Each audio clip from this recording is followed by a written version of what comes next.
महादेवपुर नामक गांव में रमणी नाम की एक मछुआरी थी। उसके बेटे का नाम सत्या था। सत्या रोज मच्छी के व्यापार में अपने माँ का हाथ बटाता था।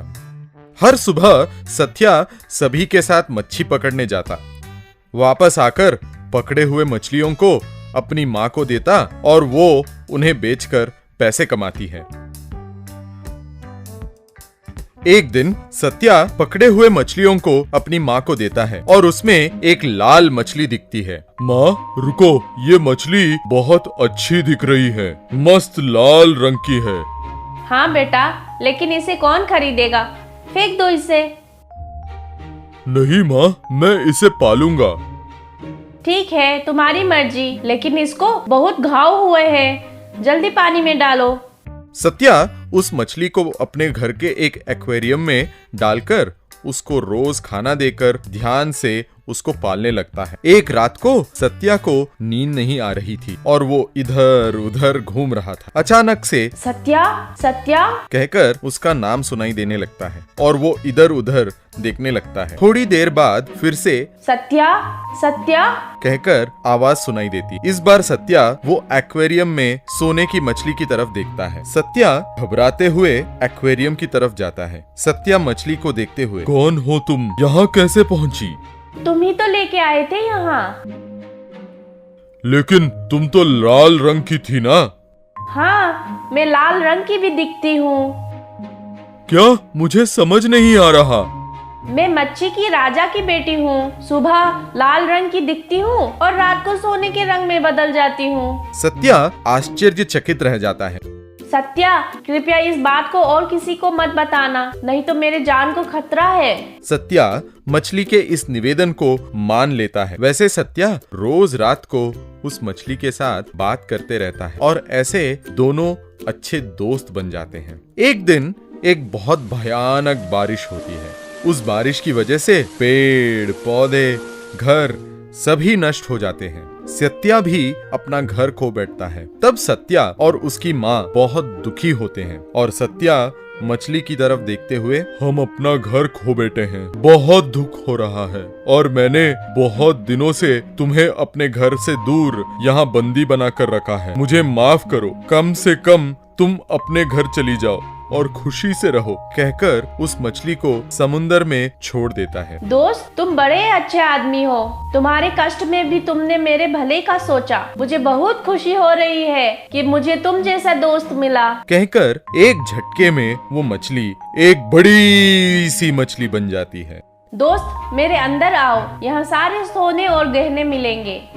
सत्या तब धीरे से उस मछली के मुंह के अंदर जाता है और वहाँ सोने के गहने, हीरे जवाहरात देखकर चौंक जाता है।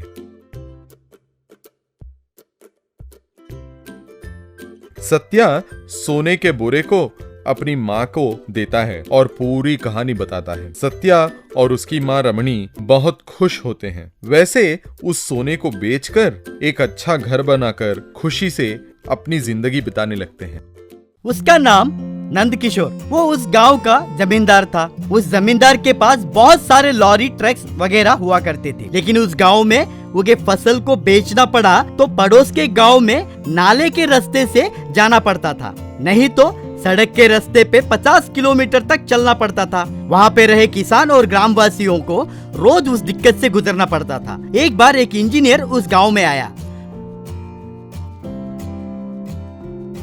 वहाँ पे रहा किसान उस इंजीनियर से मिलके, इंजीनियर साहब, पिछले 20 साल से इस नाले के रास्ते से पैदल चलकर पड़ोस के मार्केट में हमारे उगे फसल को बेच रहे हैं। कई बार हमें फसल नुकसान भी होता है। गर्मियों में कटे फसल गर्मी की वजह से सूख जाते हैं, इसलिए यहाँ ब्रिज आने का जैसा बंदोबस्त कीजिए सर। जरूर, कहकर वहाँ से निकल गया। उस दिन शाम को जमींदार इंजीनियर से मिलके, इंजीनियर साहब नमस्कार, सर्वे रिपोर्ट क्या कह रहा है? नमस्कार जमींदार साहब, सर्वे रिपोर्ट ये कह रहा है कि उस नाले के ऊपर अगर ब्रिज बंधवाए तो पूरे ग्रामवासी को लाभ होगा। इंजीनियर बाबू, आपको तो सब कुछ मालूम है, क्योंकि उगे फसल को मैं अपने लॉरी में ले जाकर बेच रहा हूँ, इसलिए मैं इतनी जायदाद और हैसियत कमा पाया हूँ ना। वैसे ही गांव वालों के फसल भी मैं ही खरीद कर मार्केट में अधिक दाम में बेचता हूँ। अब अगर वो ब्रिज आया तो मुझसे पहले मार्केट में वो लोग चले जाएंगे, इसलिए हम अगर आपस में हाथ मिलाए तो 10 लाख मैं आपको गिफ्ट में दूंगा ना।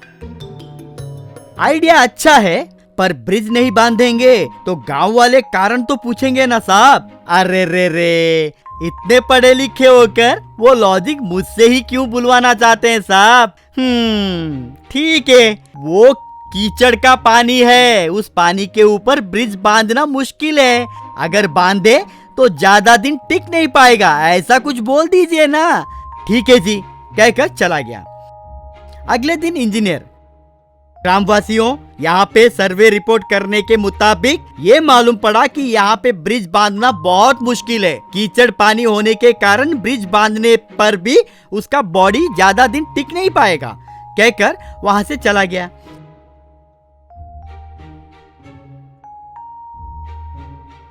अगले दिन अशोक नाम का युवक शहर से पढ़ाई खत्म करके गांव लौटा। घर पे आया तो उसके पिता, क्यों रे, सफर कैसा रहा? एग्जाम सभी ठीक से लिखा ना? सुपर पापा, बहुत अच्छा लिखा। वैसे क्या हुआ पापा? गांव वाले सभी इंजीनियर कोई आया है कहकर बातें कर रहे हैं। वैसे वो इंजीनियर क्या बोला? क्या बोलेंगे, हमेशा की तरह वही जवाब, कीचड़ में पानी है, ब्रिज नहीं टिकेगा। वो क्या पापा, समंदर पे ही ब्रिज बांध रहे हैं, एक छोटे से नाले पे ब्रिज नहीं बांध सकते क्या? आश्चर्य लग रहा है, कहकर अशोक बांस की लकड़ी के ऊपर चलते हुए ब्रिज के पास गया। उस कीचड़ पे बांस की लकड़ी की मदद से चलना शुरू किया। अरे, ये बांस की लकड़ी मेरे वजन को भी संभाल पा रही है, नीचे भी नहीं लग रहा है, सोचकर बाद में अपने पिता की मदद से एक ट्रक पूरा बांस की लोड लेकर आया और उसकी मदद से बैम्बू ब्रिज को बंधवाया।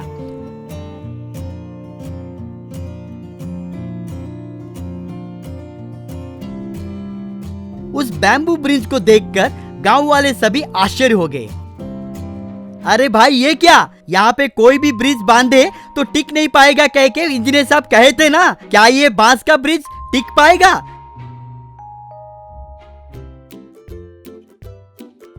तब अशोक एक लॉरी को लाकर उसके ऊपर चलाया। लॉरी के वजन ही संभाल पा रहा है, मतलब ये बैम्बू ब्रिज बहुत ताकतवर है, आप लोग हिम्मत धरिए। तब से गांव वाले सभी उस बैम्बू ब्रिज का सही दिशा में उपयोग करके उनके फसल को मार्केट में अच्छे दाम में बेचने लगे।